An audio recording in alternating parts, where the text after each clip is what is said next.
Welcome to 108 news Telugu. బులెటిన్ల ముందుగా headlines. ప్రతిపక్షాల ఆందోళనతో దద్దరిల్లున్న ఢిల్లీ. ఏ క్షణాన ఏం జరుగుతుందోనని తీవ్ర ఉత్కంఠ. రుణమాఫీ పేరిట భారీ స్కామ్. రైతుల పేరిట లోన్లు తీసుకున్న షుగర్ ఫ్యాక్టరీ యాజమాన్యం. జనసేనలో చేరికల చిచ్చు. ఆ ముగ్గురు జాయినింగ్ను తీవ్రంగా వ్యతిరేకిస్తున్న జన సైనికులు. కేసీఆర్ ఛాంబర్లో నో చేంజ్. అదే ఫైనల్ అని తేల్చి చెప్పిన అసెంబ్లీ వర్గాలు.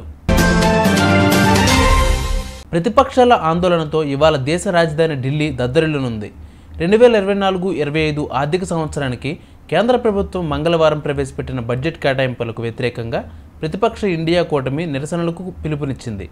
కేంద్ర బడ్జెట్లో కేవలం ఎన్డీఏ భాగస్వామ్య పక్షాలకు మాత్రమే నిధులు కేటాయించి మిగిలిన రాష్ట్రాలకు మొండిచే చూపారని ప్రతిపక్షాలు ఆగ్రహం వ్యక్తం చేస్తున్నాయి.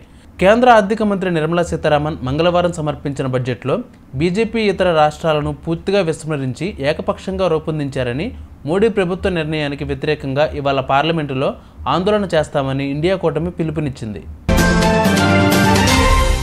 ఎన్నికల్లో ఇచ్చిన హామీ మేరకు కాంగ్రెస్ సర్కార్ రైతు రుణమాఫీకి శ్రీకారం చుట్టింది. ఈ మేరకు మొదటి విడతలో భాగంగా లక్షలోపు ఉన్న రుణాలకు సంబంధించి మొత్తాన్ని సర్కార్ బ్యాంకుల్లో జమ చేసింది.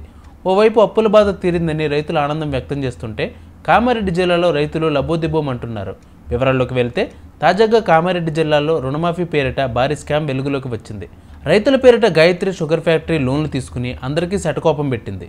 రైతులకు కనీస సమాచారం లేకుండా సుమారు 2500 మంది చెరుకు రైతుల పేరిట ఫేక్ లోన్స్ తీసుకుంది. విశాఖ జనసేనలో చేరికల చిచ్చు రేపుతున్నాయి. పలువురు కార్పొరేటర్లతో పాటు వైసీపీలో కీలక నేతలను జనసేనలో ఎటువంటి వెరిఫికేషన్ చేయకుండా, బ్యాక్గ్రౌండ్ చూడకుండా చేర్చుకోవడం ఏంటి అని 10 ఏళ్లుగా జనసేనలో ఉన్నవారు వైసీపీ పాలనా కాలంలో కేసులు ఎదుర్కొని అష్టకష్టాలు పడ్డ నేతలు, కార్యకర్తలు ప్రశ్నిస్తున్నారు. పలువురు నేతలు బుధవారం చేరనున్నారనే సమాచారం నేపథ్యంలో జనసేన అధిష్టానానికి మొదటి నుంచి పార్టీలో ఉన్న నేతలు, కార్యకర్తలు ఫిర్యాదులు చేస్తున్నారు.